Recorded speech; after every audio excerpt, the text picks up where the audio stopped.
Your last, I know you're. Yeah, Rod, we were on a session and together. you're from North Norfolk, Virginia. Norfolk, right. Okay, Mhm.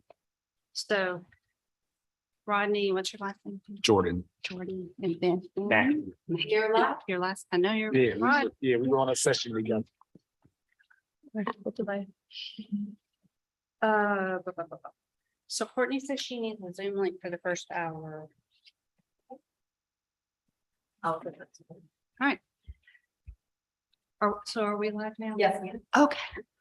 And I will call the ad hoc committee meeting to order since Ms. Herderick is out of town and is on Zoom. And just so everyone knows, Ms. Waters is going to be here for part of the meeting, but she'll be on Zoom for the first part of the meeting in a couple of minutes.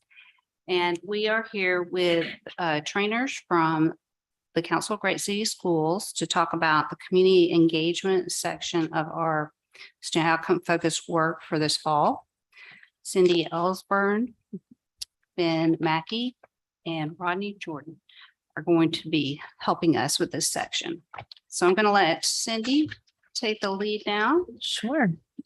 Yeah, so just to do a little bit of review in your board adopted timeline, what we were looking at is the board, I get to the right date here, conducting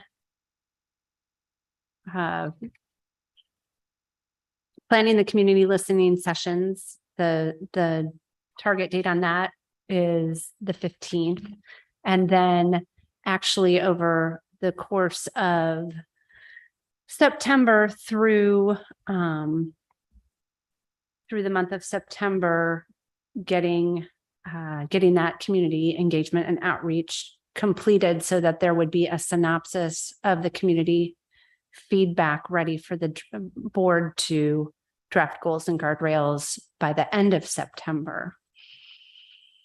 So that's how the process is outlined on the board adopted timeline. There are various steps that we can coach through and talk about as far as how that process can be planned and completed. Okay, so and part of the planning for the community listening sessions will involve the larger board coming together and talking about what the message that we're going to bring to the community so that we can be focused on student outcomes during those sessions and focused on values of communities that might inform our guardrails. Is that correct? That's right. Yep. So that will be a meeting that we'll try to get done before the end of the month so that we can do the community engagement quickly. Now, is that supposed to be finished by the 15th according to our timeline? So you'll need to have that done. So a community engagement practice session with the board and review of the script. I don't think that is explicitly divided out on your timeline. However, it would need to be completed before you actually hosted or went out to your first community session. So it'll be a practice session. That's really To go helpful. through it. Yeah, that's the ideal.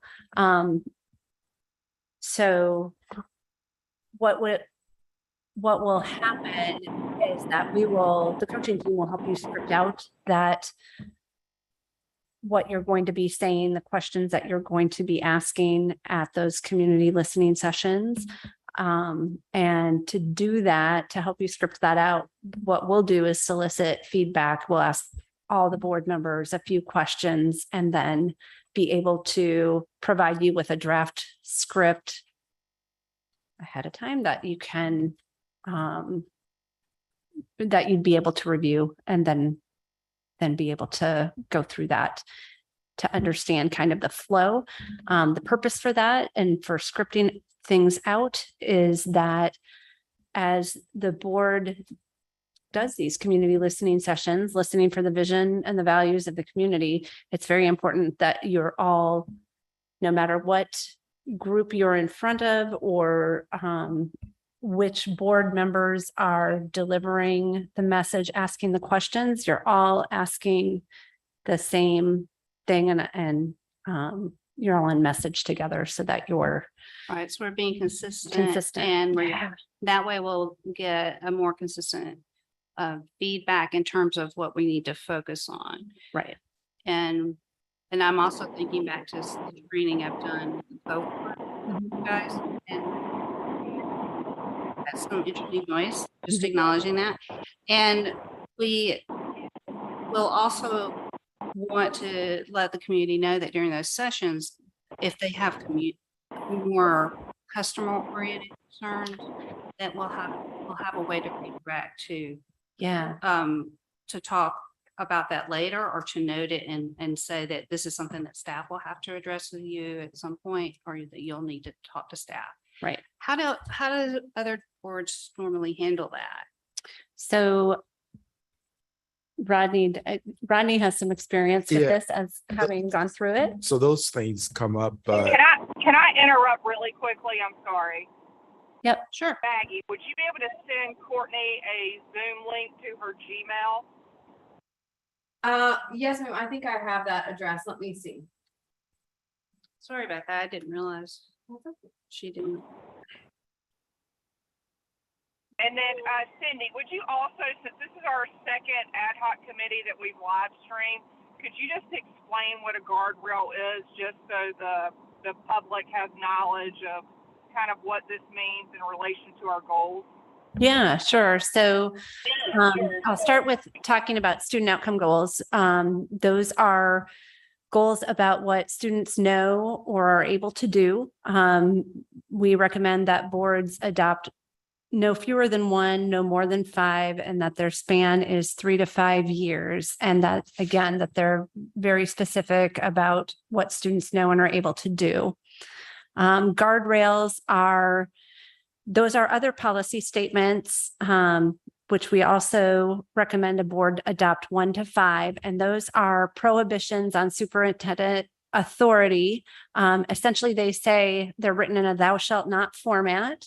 And it's what the superintendent, what the system is not allowed to do in pursuit of those goals.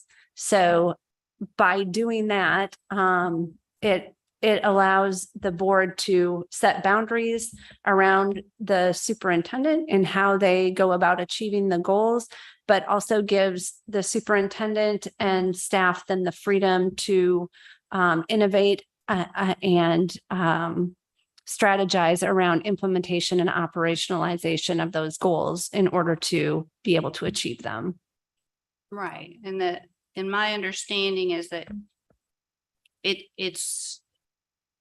can be a prohibition, but it can't be so broad as to undermine the superintendent's ability to do their work. Yeah, it's about leaving the superintendent options. I think Rodney could probably give a good scenario about how that works. That would be great, like an example, just so we're all on the same page. You're playing in the yard when you were a kid. Yep. Yeah, just as a broad explanation of how a guardrail may work. So as I was growing up, it's my mother, my father, I have an older brother and me. And oftentimes it could be on a Saturday. My mother may come and say to me and my brother, get out the house and play for a couple of hours. And so she's telling us what we're going to do. She's giving us a time frame for what we're going to do. But she would also say, but you can't leave the front yard. So in essence, not leaving the front yard is a guardrail. She would also say that you will not stay outside longer than when the porch light comes on. So she's given us another guardrail, but she's also given us the freedom now within that 2-hour time frame without leaving the yard. And because as children, we would listen to our parents give us certain values along the way. She didn't have to go to the extent of telling us every single solitary value, don't go outside and, in her words, and embarrass me. So we knew that was a given because that was a value in the household. But she gave us the guardrail that limited us to the front yard, that limited us to a specific amount of time, that limited us to in that regard, but gave us the freedom then to make decisions on how we were going to go about implementing our play. So very similar with the guardrail that the board would adopt in collaboration with the superintendent. You would say to the superintendent, these are the goals that we've established. You're the expert. Our expectation is for you to implement these goals, but you shall implement these goals, but you shall not do these things. And so the guardrail, as the board is listening in these sessions and developing these values of the community, then the board would say to the superintendent, go forth and implement these goals, but ye shall not do these things. And that's what the guardrails provide. Right. And they're different because they're not necessarily focused specifically on the student outcome itself. That's what the goals do. But they do provide that value of there are certain things we don't want you to do. So, but that cross over to customer issues, like there's certain things that are really the responsibility of the principal and the superintendent to take care of at the schools. How do you make sure people understand a separation between the customer issue and the? So my recommendation, what my experience was, as Cindy mentioned earlier, as the board is working with the coach on the script, that when you're opening your meeting, you're going to establish the purpose and expectations of the meeting. This is why we're here. We're here to listen. These are the things that we're listening for. If other things come up that are more operational, then what I would recommend is if it's a committee of 2 board members, that you make note of those operational things that you can then report back to the superintendent according to whatever process that you all have. But I think it's very important in your opening and kind of setting the framing of why you're doing this listening session to make it clear what you're listening for. So it doesn't be, it's not a gripe meeting. It's not an operational meeting. We aren't here to, figure out how to get your child in front of a particular classroom. We know those issues come up and those issues are important to you. But we're really here is to listen to what are your expectations for our school division? What is it that you want children to know how to do and what they're able to demonstrate? So you'll be able to set the framing of the expectation of the listening session. And then if these issues do come up, then if one of you is kind of talking through the questions and another one is documenting what's being said, you can make those notes and just share those with the administration at the appropriate time. Thank you. That's really helpful and a good segue. So, first we're doing this now to really understand what we're going to do. And we may try to schedule not necessarily schedule specific dates, but we're going to try to get parameters of when the sessions are going to happen and where they might happen and what methods we may use. And then we're going to have a practice session with the board. And one question I had about that, sometimes when we do workshop, some of our work, we do it in small groups. Mhm. Is that appropriate to do it as in groups of 3 board members? So it's not solely a public meeting, but it's more of a practice session, or is it better to do it in full as a full public practice session? I think we could entertain doing that either way. I think the main thing is that the board members have the opportunity to practice with a partner, to understand what the roles of each of because we usually have people go out in pairs, and often have one might be delivering a portion of the script while the other is taking notes. So this is a board-driven board member, board doing their role, their job of listening, doing these listening sessions. So one board member might be the note taker while the other is doing the asking, and there might be ways of dividing and conquering that, but just to kind of get the flow of how that goes, to get comfortable with with the questions, with the scripting. I mean, you're in front of the public all the time, but I think practice is still good. And if I can add just as a thought for you to consider, when you're doing these listening sessions, so if you're going to be partnering with different members of the board throughout. Right. So I think that I would recommend if you at least do some type of session with the board as a whole, so that everybody has the benefit of how it's going to roll out. And then the board as a whole would benefit. So if you have a question, then the entire board here, but then when you get into your practicing, you can do your practicing as teammates as needed, because if you and I were doing it, we may have one style. If you were doing it with another colleague, you may have a different style. But I think there is benefit in at least some type of initial conversation with the board as a whole, so that everybody is level set and is on the same page in terms of what you're listening for. Just like the question you just asked me before, what do you do in case something comes up that's operational? So you can be one team and all on the same page. Well, that's helpful. It helps us to think about how we're going to set up that meeting and make sure we have everybody together. Okay, so the next part, let's talk about what are some ways to plan the actual meetings, and whether or not we want to use surveys as well for people that don't normally come out to meetings like that. Yeah, and that is some of the information that we'll also solicit as far as, and I would recommend, I think, I don't know if Ben and Rodney have other things they want to chime in on, but I think a survey that would go out with similar questioning to what's in the listening session, so that people who can't actually attend have an opportunity to give their input is a good idea. And I think every board I've coached through this process has used a survey in addition to the listening sessions for that reason. Yeah, I think the surveys are important. But in my opinion, there's nothing that beats listening and hearing the context and the emotion and feeling behind the comments that you're receiving from the public. I think you can look at different approaches. I like in-person kind of focus group type of engagement, because when you send out a survey, you don't always get the feel for it.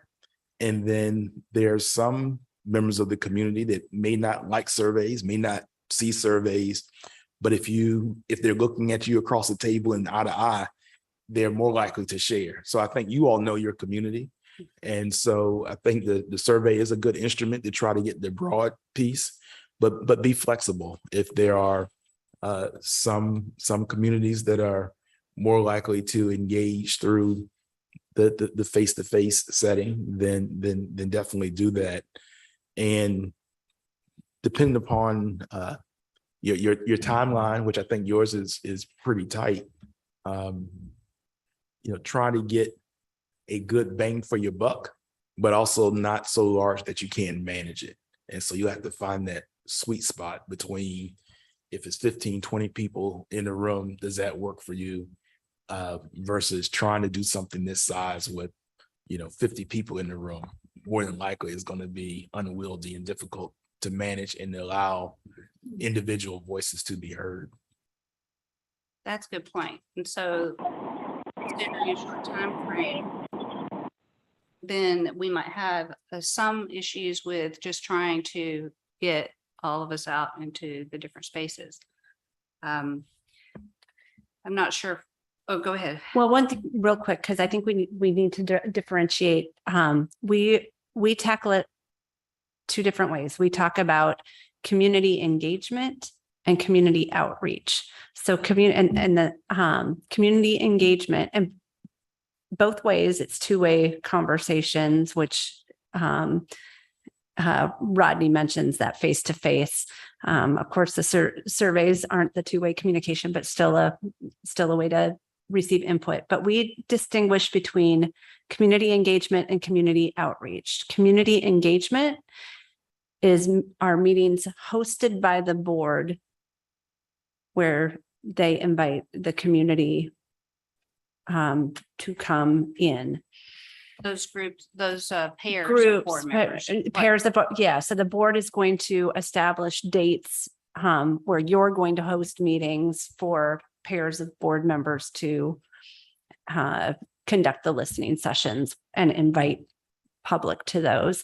And then community outreach is where the pair of board members would go out to organizations, community groups, what have you, where they're at, and get on one of, for example, if there's a neighborhood association that's holding a meeting, board members might get on their agenda to do, to get 30 minutes or Mhm. whatever the amount of time is to do the listening session with that group. So, so some of that will depend on what's actually available as far as what meetings folks are having for you to tag into and the Right. ability to get on their schedules. True. And so, yeah, so basically the big difference is if the community group is hosting it, two board members are still going to be there, but it's community outreach. If it's the board members scheduling the meeting, hosting it, then it's community engagement. Yeah. Yep. And what do you get out of that differently? Why do you differentiate those? We differentiate that in part because what's hosted by the board is open to the entire public. So community engagement, those meetings are going to be where the board is inviting the public in and likely not excluding anyone from the public. Whereas some of your outreach, some of those groups probably may not have an open to the public format. And so it's just going to be that group or that organization Mhm. available. Go ahead, Ben. I would also add to that, when usually in board engagement sessions where people are coming, you're getting a lot of different perspectives at once. You might have parents, you might have community members, you might have educators, you might have alumni, you might have a number of different groups and different perspectives.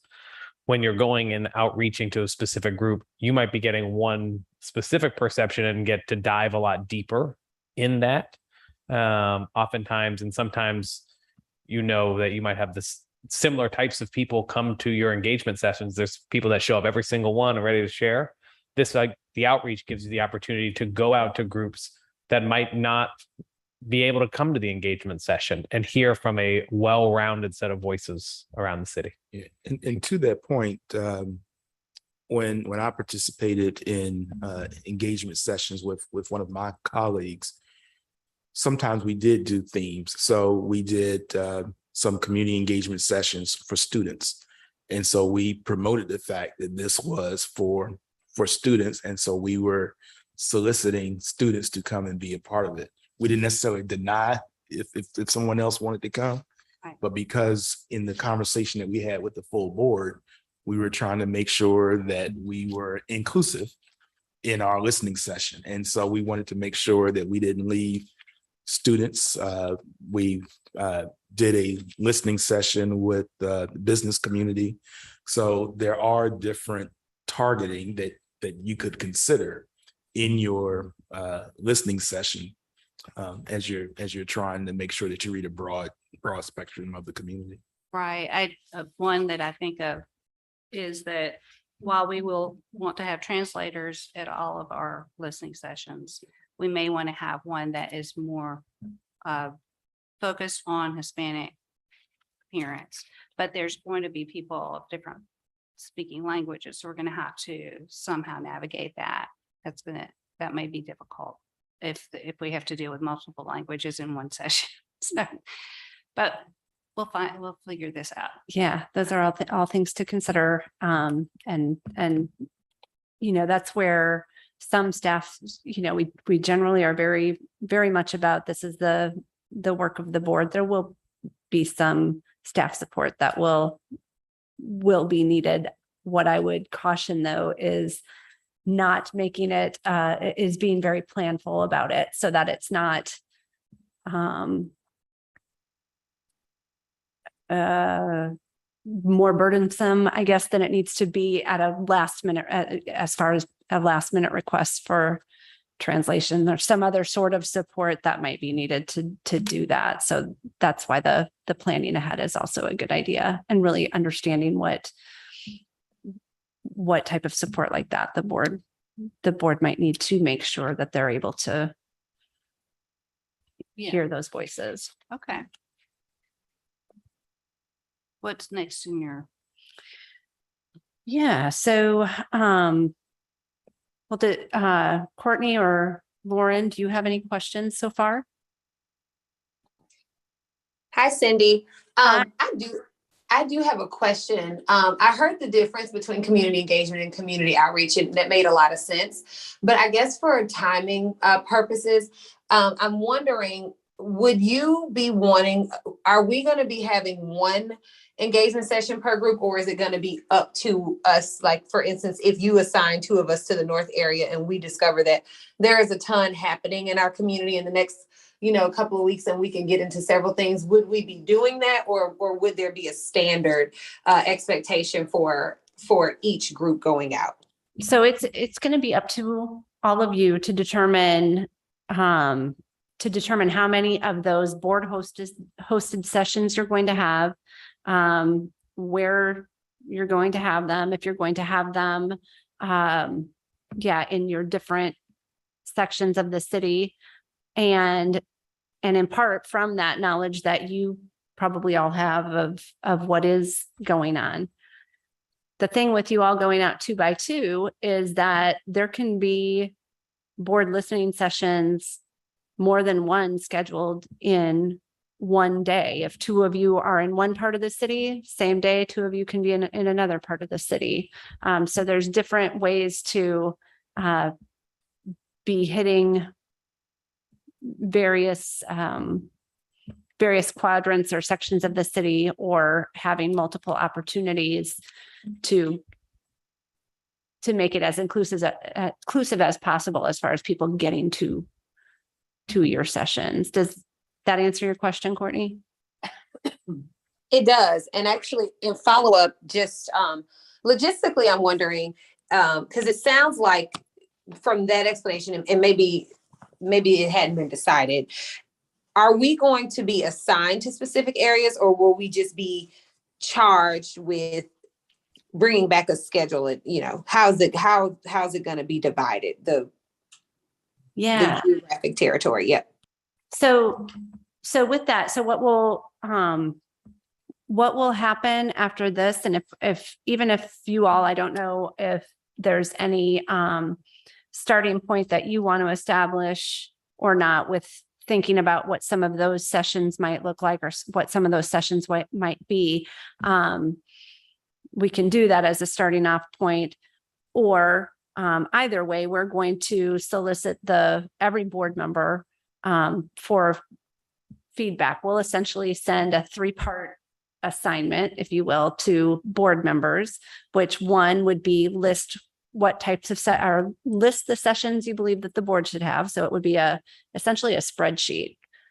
What a community engagement spreadsheet where board members would individually fill out what sessions they think the board should host. So that community engagement.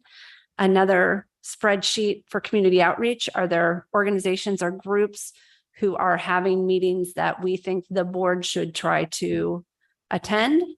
And then we'll collect all of that information and create kind of a master list from that, for which then board members will be responsible for signing up in pairs. And usually, and we will kind of help do some of the, making sure that we have, I think we put Rodney, you have to remember what parameters around, make sure you've signed up at least once. With another board, in our listening sessions, we had to make sure that we did at least one with every other board member. oh, wow. Yeah, so That's that way nice. we knew that in that process, we would not only get the different parts of the city, but that we were also reminding ourselves that, we have responsibility as the board as a whole. And so this allowed for us to not have, little cliques or just do things with whoever we think we may have been closest to, but really be committed to having a listening session and with each individual board member at least once. And that parameter, you would really be committing to do at least 8 of these. Yeah, if And if so that's what. also just helping to make sure we touch a lot of people. Mhm. But I do like that idea that you're always saying that as a board, we need to work with each and every one of our board members. And on Yeah. the outreach side, so we all know, I knew when the certain business groups in my part of the city, I knew when they met, I knew when the NAACP met, I knew when the civic associations met. So in that spreadsheet that Cindy was describing, I could go in and list, all those different meetings.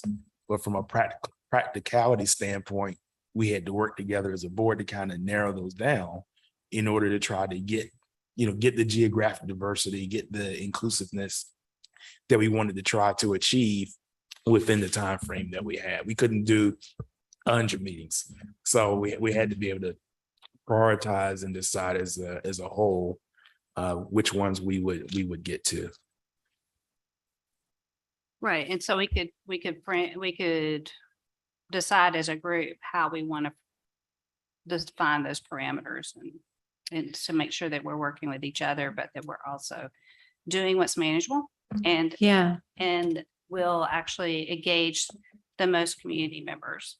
And it's very interesting to suggest that you have a few at the same time, because sometimes what we see is when we go around the community to have our listening sessions, that will often have people travel to each meeting, like community members will come to each of the meetings.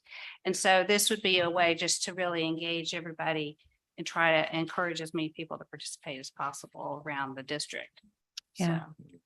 So, I do think that's a good point. I mean, you're doing this in collaboration and partnership and trust exercise with your community, and you representing the community's vision and values. So I think it is important in your discussion to make sure that you're communicating with the community, that you are trying to reach as many people as possible and hear as many voices. And so while you may not deny someone from coming to three meetings, you also want them to be respectful of the fact that you want to make sure that you are allowing for as many voices as possible to be heard in the process. In your experience, and Lauren and Courtney, please interrupt me if I'm not thinking to ask you. I'm sorry. Did you have a question, Lauren? She may not.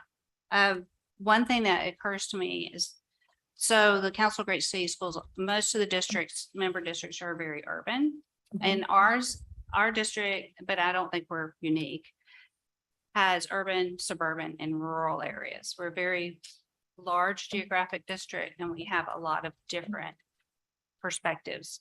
And so this may not be an issue specifically for this, but to talk about how do you have to reconcile what comes out of that because you have such varying perspectives? Yeah. So as far as when you actually go to draft the goals and guardrails, you mean? Yeah. So one of the things also, as you are hosting the listening sessions as a form of engagement, or going out to do listening in other organizations as a form of outreach, and you're taking those notes and we'll actually have you submitting notes so that they can all come to the questions and the answers to the questions are all collected in one space, whether they are collected by board members during the listening sessions or via survey or whatever other, if there's some other method that you all come up with as well. I don't know what that would be, but if you do, then the idea would be to have that all of that information synthesized and then kind of analyze it by what common themes came through Mhm. in that. And then, so using that thematic synopsis along with your actual student performance data, which I know you all got to look at some of that the other night on Monday night, and saw some of where administration thought some high leverage areas would be in the organization. But so you're weighing those things together in order to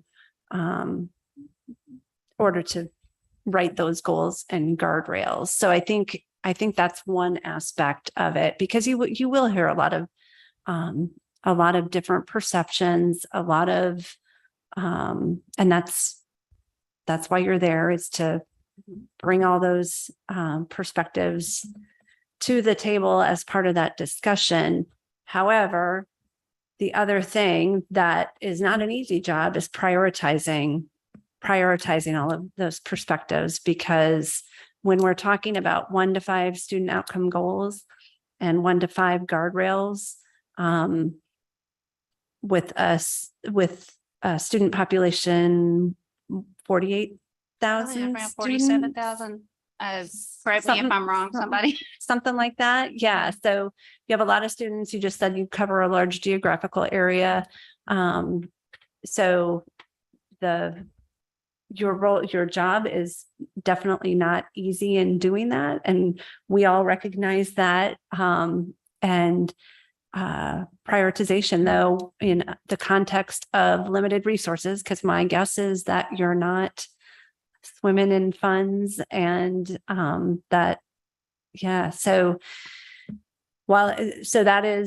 that's the hard job of school boards, is to do that prioritization and to really focus in, though, because that's why I believe, from hearing the board the end of July, that's why I believe, and you embarked on this journey of becoming a more student outcomes focused board, so that there was actual focus on putting points up on the board for kids, for really, really narrowing in, because that is, again, the correlation in that behavior, setting 1 to 5 student outcome goals that you are progress monitoring frequently, spending 50% of your time doing that at the board table, and then causing that alignment throughout the system. That is how you actually take bites out of getting to that ultimate vision of success for all children. But so it's not easy. Yeah, I'm thinking about some of the data that we looked at. Some was about reading, some was about math, especially end of class outcomes for Algebra 1. And I think that sometimes as board members, we're like, well, obviously we need to have a goal around reading and everybody's going to agree on that. So let's just write it. But looking at that data, the community may help to, their views may help to inform, do we need to focus on a specific population in the district so that we're really leveraging the work that we need to do. So I think that this is a very helpful part of the process. And did you have something that you wanted to add, Ben? I think that's directly on. I want to give another example too, because they can help you narrow down the population or the focus, but also in terms of, you're going to be setting these goals in a way that challenges the organization and requires adult behavior change within the organization to get to different outcomes. But sometimes there's different appetites. I know I've heard boards talk about, obviously we want 100% of our kids reading. But as you set the strength of these goals, also, you have to realize that there's different resource allocations that goes along with it. And so if we're going to say we're going to have an incredibly aggressive reading goal, might require the district and the superintendent to make different decisions that may or may not be harder or easier for a community to swallow. And so I think to be able to balance what's the goal that actually moves us towards the goal, how fast and how much are we willing to sacrifice to hit the gas further or less than, you're going to hear a lot of those types of conversations that's going to go back to feed into it. Because if you were to come back to the superintendent and say, we need to raise our reading scores by 30% this year, he's going to have a lot of different things that he's going to do. We might have to close half of our schools to really invest here. And, that's the conversation that you're going to get to have and hear. Now, I'm not saying that's going to happen in any way, shape, and form, but that's the kind of conversation that you hear when you're talking about how aggressive to make these goals, where to focus our energy and where to focus our resources. But I would also say, going back to the listening session part of it, where it's helping to feed into you, so it then feeds into your decision making. You as a board, you all can have some intentionality of trying to make sure. So, for example, you say you have rural, suburban, and urban. So as you're looking at where you're hosting sessions or where you are being invited to a session, you can see from your list whether or not you are hitting that broad spectrum. Mhm. So if the board decides, for example, that let's just say the rural parts of the community needs to really be heard, then you may be more intentional about trying to make sure that you all are doing more outreach there, more listening sessions there, or being hosted. So when you see these events come in or opportunities come in that you all are mining, then I think it gives you an opportunity to look at it from a whole and to see whether or not you are reaching the different segments that you talked about. That's a good point. So we might do more. We might see a lot of events pop up where we could, or meetings that were already ready that we could be a part of, but then we could see those gaps where we aren't reaching specific communities and intentionally have some community engagement in those areas. Mhm. One thing I wanted to ask about is when you say the data, the comments from all of these sessions and any surveys and any other methods, distilling them, who's going to do that? Do you provide some support for that? And how do you do that objectively so that what comes out is really what's represented in those meetings? Yeah. So the way we've supported that in the past is to actually have a team doing a thematic synopsis of it. So often I'm trying to think of how we've done this in the past. We've done it by thematic keywords and seeing how often various themes pop up. We usually, and actually the raw, you'll all have access to the raw data as well. You're going to be the ones inputting some of it from the listening sessions, but can also have access to the, to various survey answers as well. So that, but the themes that pop up, and Rodney, maybe you recall how that was presented in your. I was looking at it. I was going to pull up some of my notes because I think we had a combination of support from the council in terms of looking at that, but then also, as Cindy was saying, looking at the raw data. I think oftentimes we may assume, just going back to your geographical example, parents want what's best for their children, whether it's urban, rural, or suburban. And so oftentimes these expectations or thoughts will come out.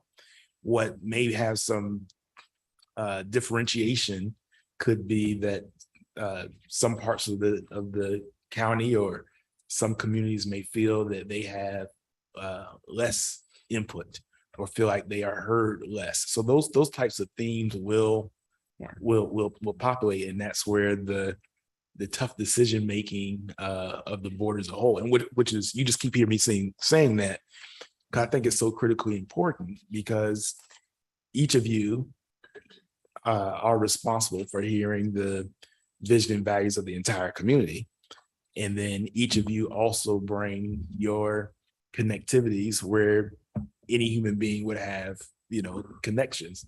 And so I think that inputting the information, getting out into parts of the county that maybe you're not used to being in, looking at the raw data, and then as these themes emerge, just like we talked about doing the gap analysis with geography, you'll end up doing some type of analysis as well with these different things. You'll see some things that will be quite obvious, and then others that may not, and then the coaches will help you through working out which ones end up making it to the top. Yeah, and I think when you talk about it being done objectively, our support on that will be objective, I would say, because we don't They're not from the community. we're not here, we're not from here, so we don't have a Right. yeah. So you're looking at it as a pool of data as opposed to well, these people have this agenda or, Yes, yeah. based on, those kind of ideas. So that's how I am wondering too. Sometimes we obviously deal with a lot of trust issues. All boards do, but we have some definite trust issues between the community and the board. And with note taking in particular, that can be a problem. So are there other ways that we can do this? Can we also have maybe one of the community members do some note taking? Or is it good to have note cards for people to write down what they want to use as input? Answers. It's an interesting question. Just to have a little bit more of their ownership of that note taking so that we make sure that we aren't missing something because a note taker wasn't writing as fast or hearing as fast, or, whatever might be getting filtered subconsciously or, just because it's difficult. In our experience, I'll say in my experience. Okay. So I did both. So as I mentioned in the model that we used, one board member would take responsibility for asking the questions and moderating the session. The other school board member had the responsibility of doing the documentation. But I would do both. So I could be in one listening session when I was the moderator. I was in another listening session when I was the note taker. The notes were taken, and I believe, if I recall correctly, both of the board members had a chance to review the notes, but one really had the responsibility of submitting it by a particular deadline. So part of where I felt the trust piece that you raised was really about the integrity piece of that we also talk about through this effort of, do I show up as I say I was going to show up? Do I do my job as I say I was going to do my job? And then do I follow through with my assignment, whether it's moderating or note taking? But because have had the opportunity to do both, then I want to be just as honorable in my moderating as I am in my note taking, because in one session I could be one, in another session I could be the other. That's a good point. So you can take both. You can take those roles in different situations. So you could be the note taker, you could be the moderator. And sometimes I think what people do is they'll take them on the big paper so everybody sees what's being notated. Yeah, that's what I was trying to think. And make sure that everybody agrees at the end that this is what we talked about, that what people brought up as concerns.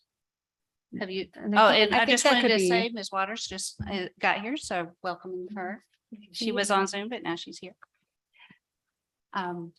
Does that make sense? Just trying to check in with the group before they even leave. So with the check in with whatever group you're listening to. Yeah, listening to.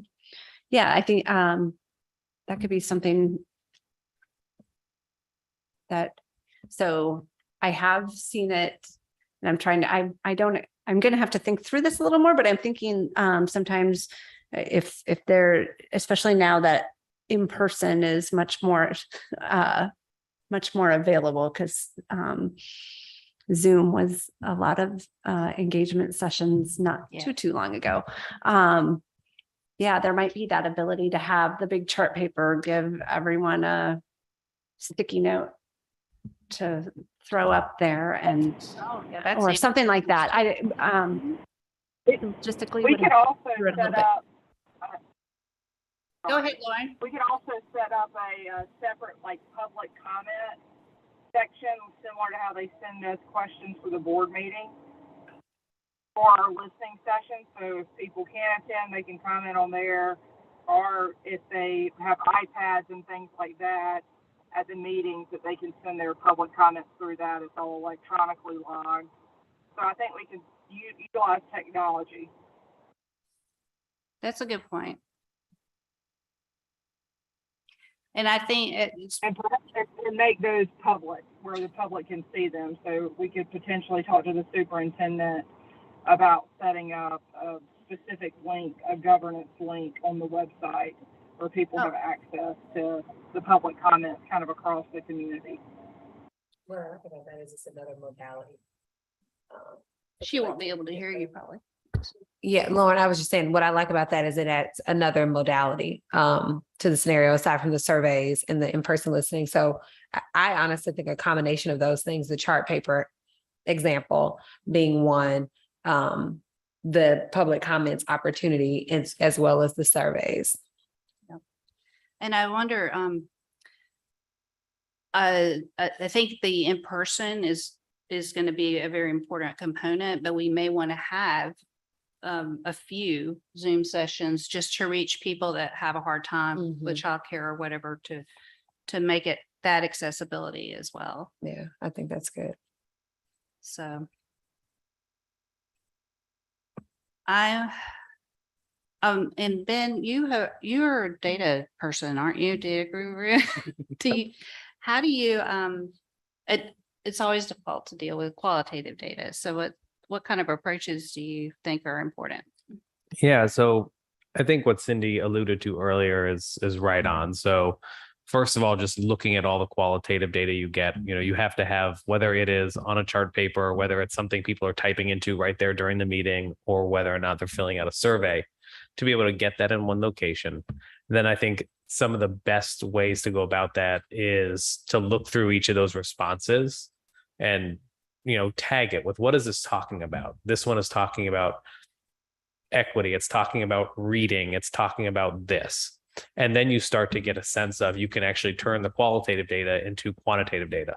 58% of responses spoke specifically or alluded to equity. 74% of responses talked about the importance of reading. And while there might be variations in the grade level or the perspective, you can start to draw out from that both the vision and goals that you might set. Reading is really important.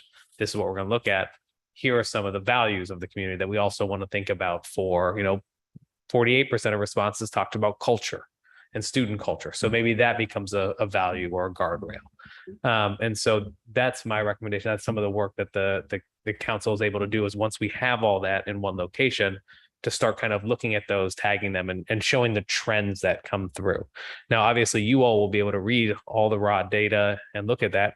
You can probably read in between the lines and know what people are specifically referring to. Sometimes it might be one instance, and that's the color that you can bring to this and help make it an understanding of, like, what are the biggest trends we see coming through across the community. Yeah, and I think it is important, even if you are looking at the raw data, to really be looking at that trend, the biggest trends in that as well, because just to make sure that that's Well, that's about focusing our efforts. Yeah. So, and that's why you say 1 to 5 goals, 1 to 5 guardrails. I've had conversations with individual board members, and we've often said, we think maybe 3 should be our max, just because we want to focus. But I'm sure that's going to come out of what we get. I mean, it's not something we're going to decide today or anything. but right. Yeah, It's just a come out in the perspective. conversation. Yeah. So If I could just add forgive me if I keep coming back in some ways to the same thing. As you discuss your script and how you're going forward, I would just encourage to reinforce it's it's a listening session. So you're not there to debate with what you hear. You're there to really hear and listen. So as you're documenting in person, as you're documenting in Zoom, that person that's doing the documenting really needs to make sure that they are listening to what's being said. The moderator at times may ask the person to repeat or to that extent. But I think the value in this, especially as you are strength. Lauren says she's having a little trouble hearing you. Oh, So okay. maybe- I'll speak a little louder. I'll put it Okay. closer. That the relationship building that's happening between you all as board members and your community, as we all here as board members, you don't listen to it. Well, this is truly an opportunity for the board to listen to what the community is saying it wants for its children, what it wants for the school division. So that feeling piece is important. And so I would just encourage that we, practice our listening skills, and then also make sure that we aren't so focused on trying to capture certain things when we're writing what we're hearing that we miss out on hearing what we're supposed to be listening for. Right. So. Well, it did occur to me that it may be helpful to record these as well, so that even the note taker can go back and make sure they didn't miss something, so they can be a little more engaged in listening during the session. But I'm not sure if that works for other people in other districts, if they've done that, or if you have any concerns about that. Well, Sometimes it's hard to record in a group. Obviously, you can't hear Yeah. everybody very well. yeah, and your outreach when you're going elsewhere, they might not want you to record. True. I'm not sure that I haven't had a board do that, but I don't know that there's any reason not to. Other If- than if- the logistics involved Yeah, other Yeah. than logistics. Yeah, and protocols. yeah. Well, I mean, I do some qualitative research in my work. I find that it's not always necessary to hear every nitty-gritty detail as much as it's important to pull out the themes. And I think the chart paper instance is even helpful for not sort of getting into minutia and very specific things, Mhm. because you write the big pieces and you could even check off if you heard it again. So Mhm. I'm not sure. I personally don't know that recording is necessary, but I wouldn't say absolutely not. The other thing I just thinking about that is to consider as well, if you're if the public who you are engaging is comfortable and will Right. be as candid or True. Right. forthcoming. Yeah, because if a lot of recorded. people are concerned about retribution, Yes. Mhm. even for their children. You know, if I Yeah. say this thing about what's happening in my school, I'm at Yeah. a choice school, maybe I don't end up on the, I mean, I don't think that would Yeah, so happen, that- but these are real fears. Yeah, so I think that could shut some people down. And that's what I meant by protocols. If you go that path, then be clear and transparent about the protocols. If you decide to record and you let people know, because some people will say, well, if this is a recorded session, I may not go to that session. So you just have to think Okay. Yeah, think that's through fair. that and be transparent with it. We'll just have to be really good at doing the recording doing the note taking during the meeting. I think that's important. I think And- it's, I'm sorry, I didn't mean to cut you No, off. that's fine. I think it's also going to be important in terms of scripting to sort of level set and acknowledge that this is a step in the relationship building process. It's not going to be perfect and we're not really aiming for perfection, but to get started. So even with regard to people being concerned that, oh, my voice wasn't heard, we're trying to implement a practice of continually listening. And I think that it'll just get better over time. So I think for messaging purposes, we should be sure to include some sort of, let's name all the things before we step into them kind of conversation. And I think that's a great point. I think in that script, you can also build in, this is how we want to make sure that we capture this. If there's a note taker, you can build in an aspect of that script to share out. Here are the notes that I have collected so far on the big trends. Does this sound accurate to the conversation? And that can, the community, that's not what I meant when I said that. Like, you can have that conversation, that dialogue before it gets recorded, and that can be part of the script. And I was just going back and looking at some of my notes from the work that we did. And at the end, when we were closing, we let everyone know about the online forum that we had. So if something came up that someone felt they didn't get an opportunity to weigh in on, or something that came up after the meeting, then they could go to that survey instrument and submit their comments as well if something came up outside of the 30-minute or whatever time was allotted for the session. Great. So, and I don't know, so I know that for Ms. Herderick and Ms. Waters, part of the time you were on Zoom, I'm not sure if you heard this part where you're going to basically give us homework spreadsheets so that we really, all of us as board members will submit recommendations about where we host sessions, where community groups might host sessions. I wonder if it would also be good. Oh, shoot.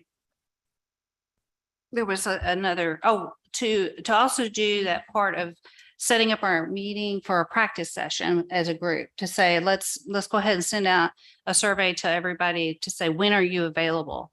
And please tell us all the times you're available, not just your favorite, because that makes it easier for us to find common ground to work together. Does that make sense? So just to make clear, you would want us to do that as part of what we're asking for, is to, in that I homework. don't mind piece? if we could just put those three together. Does that make sense? It's just a little easier for people to get it all at the same time, or not? Yes, or I had a thought about perhaps folks sending their availability first without the sort of list of, like maybe submit all the things, submit all the places and things, that are happening, places you might recommend, and then your dates, but maybe not the places before the date.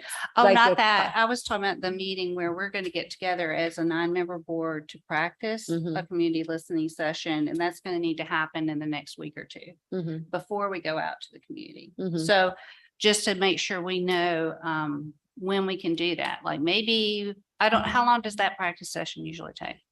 I mean, essentially what it entails is going through, looking at the script, having, we might, if there's a couple of coaches available, it depends on that too. Might just do a mock, this is what it could look like.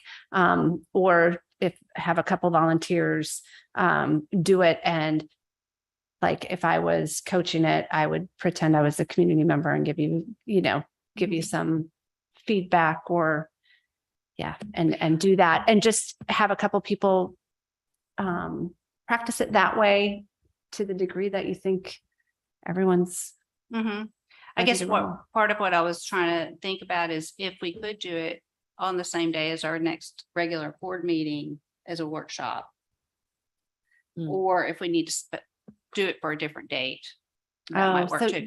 So it's just thinking about how much time it takes. Yeah. And so I'll just bring back, I think there's a couple things that go in alignment with that too. And so this homework would go out, people can put in their thoughts around this. What we would need to do then, based on all that feedback from those assignments, that's when we would kind of have a rough list of, here's what we heard about engagement sessions. Here's what we heard about outreach sessions. So when you come back together, maybe a week or so, whenever that is after these responses come in, maybe if it's in the end of the month, then you would look at, here's what we saw and heard from all 9 board members about engagement and outreach sessions.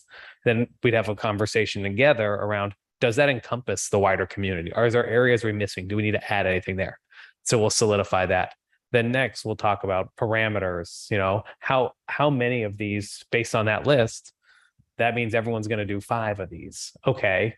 How are we going to schedule that? It's different board members. Is it, how do we do parts of the city and county, et cetera? Then that conversation happens. And then it's looking at the script and doing the example, like run through, what would we do in this So situation? all of this needs to happen before we really sit down and do that practice session. So we need a little more time. And and some of the signing up and synthesizing and what have you can be done, not necessarily. Some of it can be done via email between us, and some of it, otherwise. Okay. And that's what I was I was just pulling up my calendar as Ben was speaking, just to see where we're actually, So I see it on a just, calendar. while you're doing that, I'm just thinking, so we're gonna get some homework Mhm. and the first round is to sit down and think about where we think we can best reach the community, where we can host, where we can engage them where they are as community groups. And then you're going to help distill that into something that looks like it works for the county. But then we're going to respond to that and say, oh, no, we've missed some space. Mhm. A little bit of that back and forth.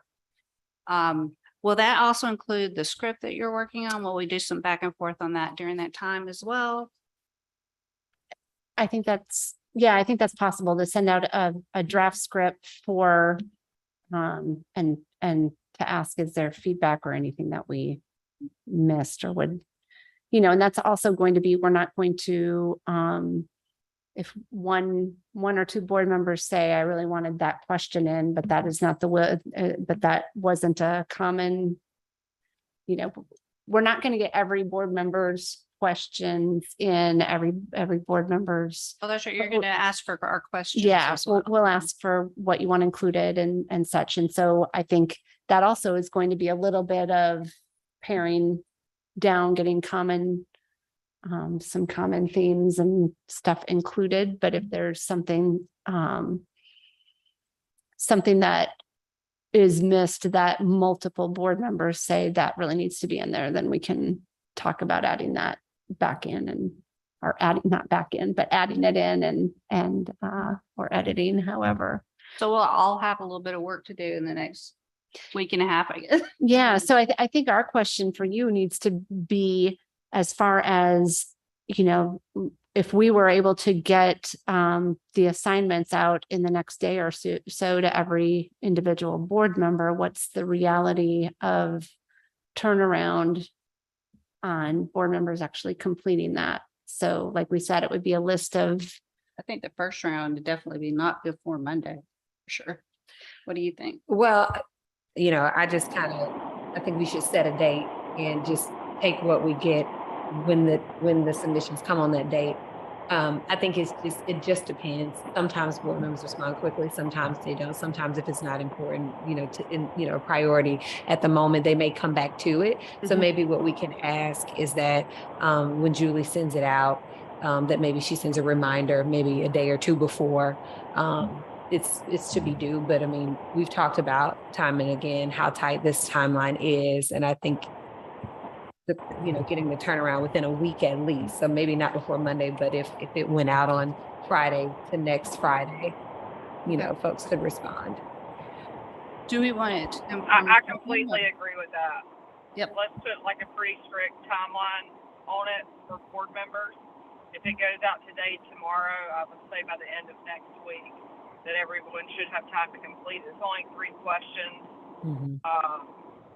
So I think it's very doable. Would it be okay if we send it out from you, Lauren, so that it, since Julie, she'll probably be working on Fridays now. actually, I'm happy to spearhead willing to that. send it out. Oh, great. Sandy will take care of it. Yeah. She'll send it out and Okay. then you'll get the responses back and then you'll help us see what the patterns are. Got it. Yep. Okay. So we can take care of sending that out. We can copy your board support person in if that's helpful. And then also be very clear about a due date. I think that we could also probably make some individual phone calls as well to the other board members, just to make sure that they're clear on what it is and see if they have any questions. Awesome. Thank you. Thank you. Very helpful. Yeah. And will the committee be doing any communication to the board to expect to hear from us? Or should we Yeah. just? I think we should. Yeah, I can facilitate that. Okay, good. I didn't want to ask because you're on vacation. I'm okay. Thank you. All right. Just a note from experience that, as you go down this process and so you're talking about dates for submitting potential events or dates for submitting your notes, that as a committee that you clearly communicate to the board as a whole what those expectations are. So you all have to agree on the expectations. So if you say to me, Rodney, I need you to submit your information by Monday at 5 o'clock. If I submit Monday at 6 o'clock, my stuff may not get in. And so, again, going back to honoring that integrity piece, that this is the process that we've agreed to as a whole. These are the dates that we've agreed to as a whole. These are the expectations we've agreed to as a whole. Now the responsibility is on me to uphold that.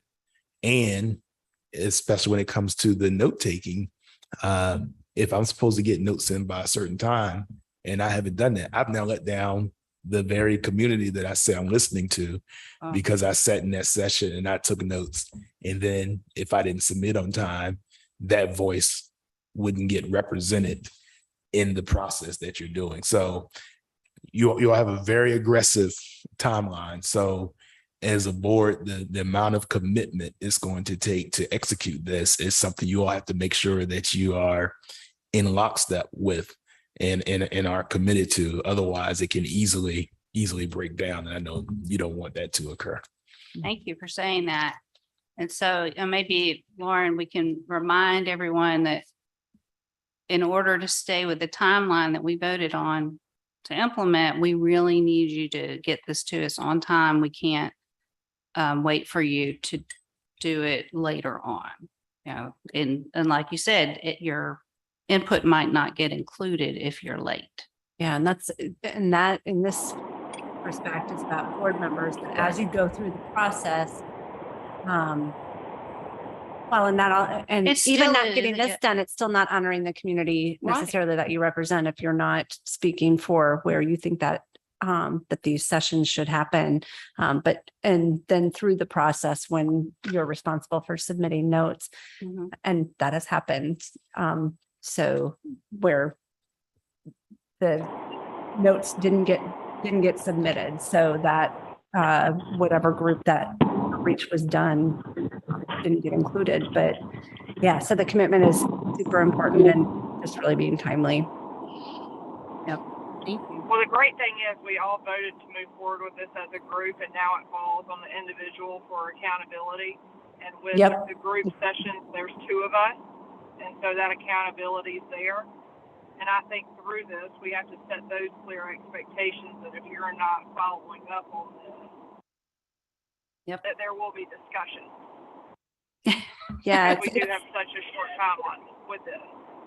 yeah, it's definitely in that situation. Your success is your partner's success, and your partner's success is your success. Yes. All right. So have we covered everything we need to cover today? Did we miss anything from No, what we were thinking needed to be communicated? Do you need I to can, recheck the timeline again, just to do a check-in to see if everything is I think still in sync with that? yeah, it sounds Okay. like you're all still shooting on the, like we said, this is tight and aggressive, but you're all ready to commit to that. and I've been taking notes and trying to put it in order here so I can kind of go through the next steps and you all can say if that captures what we talked about here. So within the next day or so, we're going to make sure to get the assignments out to board members.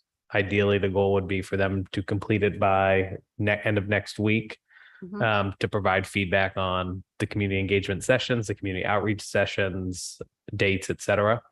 And we will take that on.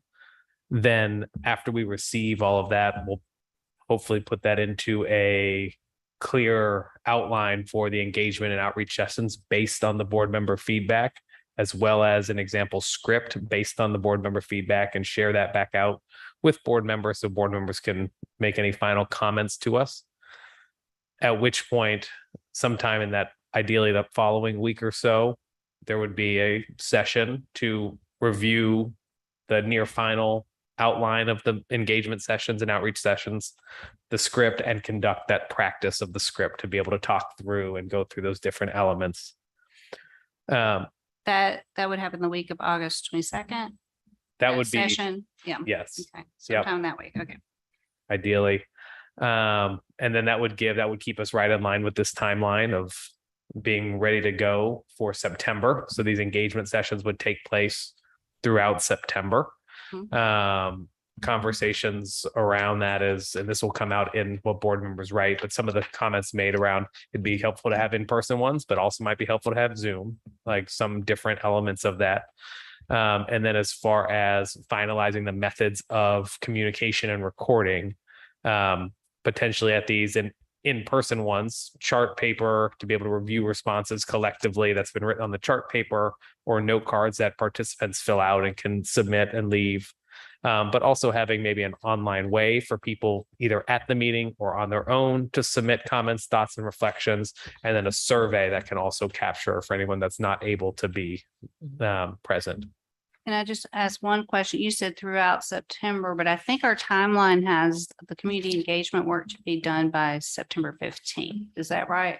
It does. I think the important piece of that is going to be based on, because you also have drafting goals and guardrails on the 30th. So it's the scheduling of your community sessions.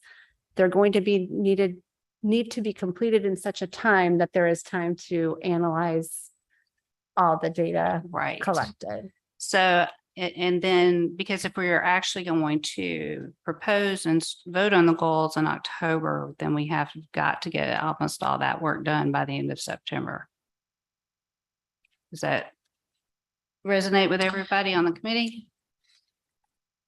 Yeah, yep, it's on the timeline for the 30th. So I would say, well, you asked if it resonated with the committee. I'll let them answer. Sorry. Well, I'm not, Cindy, can you read, when you said the 30th, are you talking about September 30th? September 30th is Okay. what it says for board review synopsis of community feedback and drafts, goals and guardrails. Okay. So something as close to that date as possible, or I would say at the latest, very,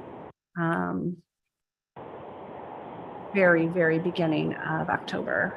Well, so, and my goal isn't to try to push any timelines, but to think about the interim ones that really don't need to be as rigid, because I think it's, if we're going to have the session on the 22nd and then be ready to start 15 days, I'm thinking to hit 8 meetings per group is very tight, in my opinion. And so if the draft doesn't have to be reviewed until the 30th, then perhaps we have 5 or 7 days to play with in that week, because and this would be a question for you all, if a week to turn around the synopsis of that is enough for us to be reviewing by the 30th. I'm just thinking of how to make the going out and engaging timeline a little longer. Oh, yeah. And not impact the ultimate, stuff we owe the community. Yeah, I think a week is plenty to turn around. Okay, The so data. if we could go into not like saying it's got to be done by the 15th, perhaps by that following, whatever 7 days later is, Maybe the 23rd. would yeah. be helpful. Yeah, I agree. I think that's one of the reasons why I raised it, because we talk Thank about you. SMART goals, and I think we also have to talk about smart planning. Mhm. So I'm just like, this is the- really, being Yeah. realistic on some of these with the time frame, school starting, the Labor Day holiday. Mhm. I mean, that's why I was saying at the very beginning, I think as soon as possible, when you all can have that conversation with the board as a whole and really look at what you see on paper, and then what's really required to get done on paper, Mhm. and assess your preparedness and commitment to do that. I think on the coach side, Mhm. the turning around piece is one thing, but on your side Mhm. of really getting out there, listening to the community, scheduling events, make sure that you're going out and doing a session, at least one session with every other board member. That's a lot of logistical commitment that I think is important for you all to talk through. I do have a question too, not to go all the way back, but I was thinking about it when I was on the Zoom and I didn't get in before the subject changed. I know we've talked about this not being a heavy lift on the district. So, and I know we can utilize, HOA meetings, et cetera, but I'm thinking,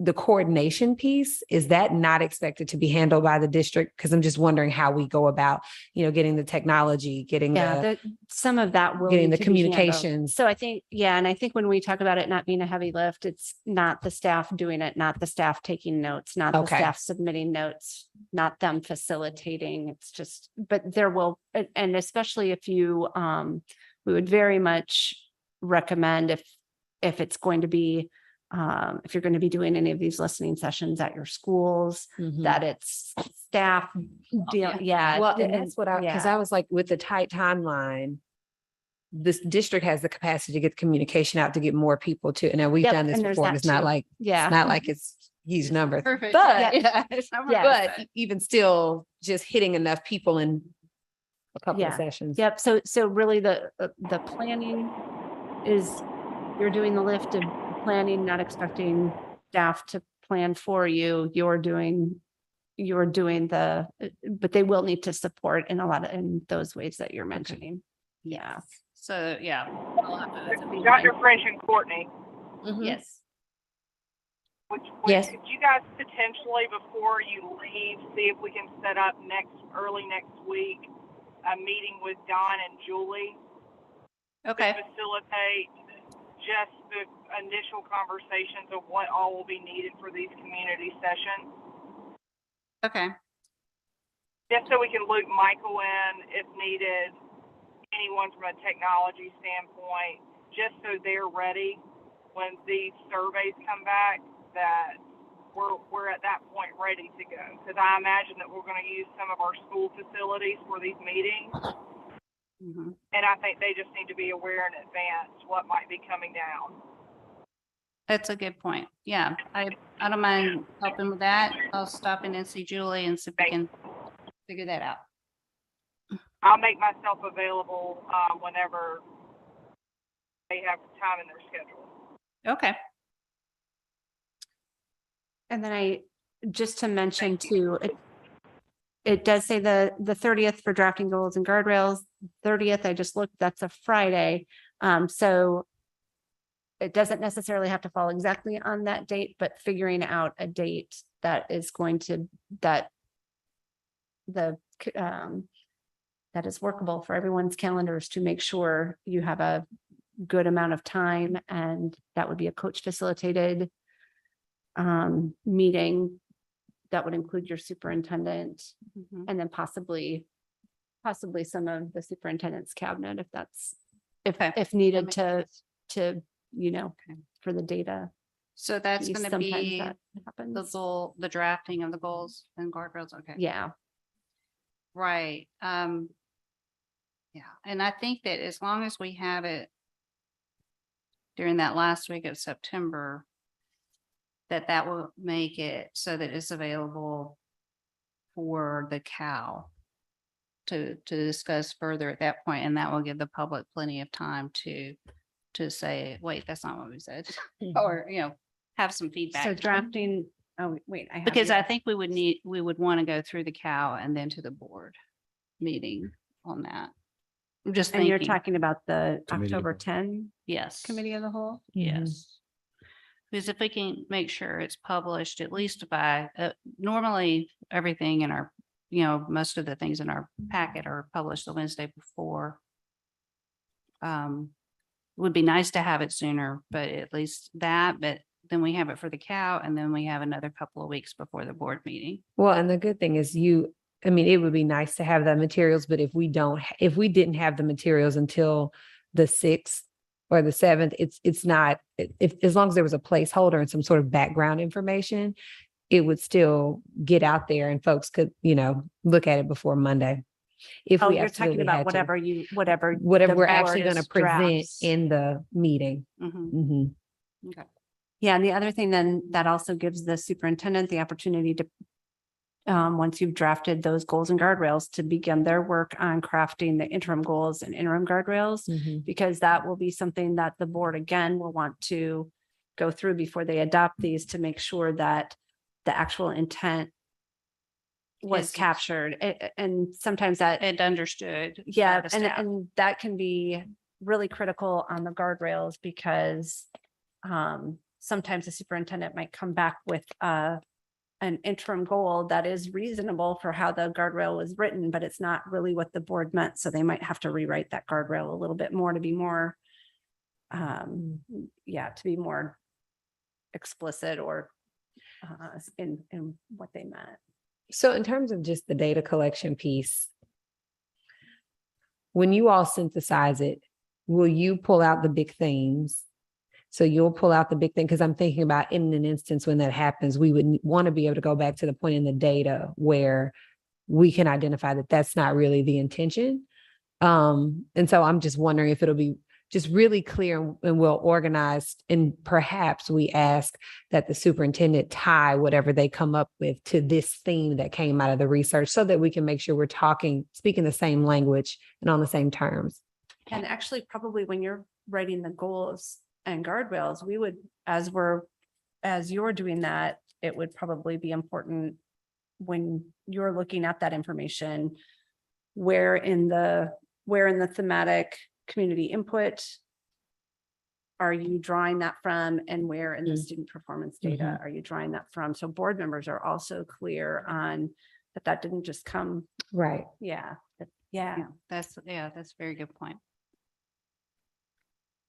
All right. And I think that was a question, which is, yes, we would, Yes. we would help. Yeah, Here's the yeah. bucket we saw reading. Yeah. Here's all the comments. Yep. that We pulled directly from the notes that align with the reading. Yes. Okay. Thank you. All right.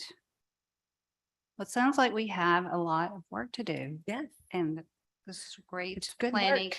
I really appreciate how, well, you're explaining all the components. I think that's going to help the community to have in their expectations of what we're going to be trying to do. Community engagement sessions, certainly will encourage people to watch the meeting if they haven't been watching it right now.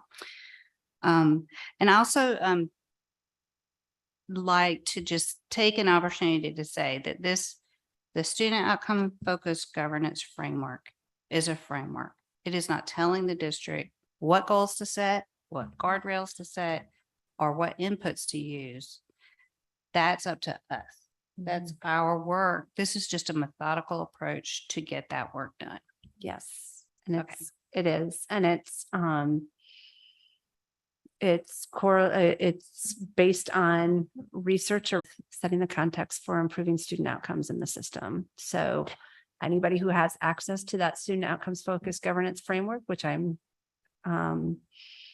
if you don't have it up on your board docs already, you might want to put a link out there so anyone can see it. But on page 14 of the framework, that is where the research that this is drawn from is located. So Definitely. I'll ask Julie to put that on this meeting and make sure it's on all of our ad hoc committee meetings. But if anything's on the board agenda, we'll try to make sure it's on there too, so people won't have to hunt around for it. But we may want to have somehow to have a place on our website where we can focus on this to help people follow along, see the timeline, see what we're doing. All right. Yeah. Thank you. And if Ms. Herderick doesn't have any further questions. No, I really appreciate it. Dr. French, thank you for leading the meeting. Courtney, thanks for being there. Looking forward to this. Thank you. thanks, Lauren. And thank y'all for honoring the dual modes. Clearly, I needed them. That's very Welcome. helpful. Yeah. Yes, sometimes that's just how life rolls. So thank you very much. And this meeting is, I believe, should be adjourned. How do you feel? Awesome. All right.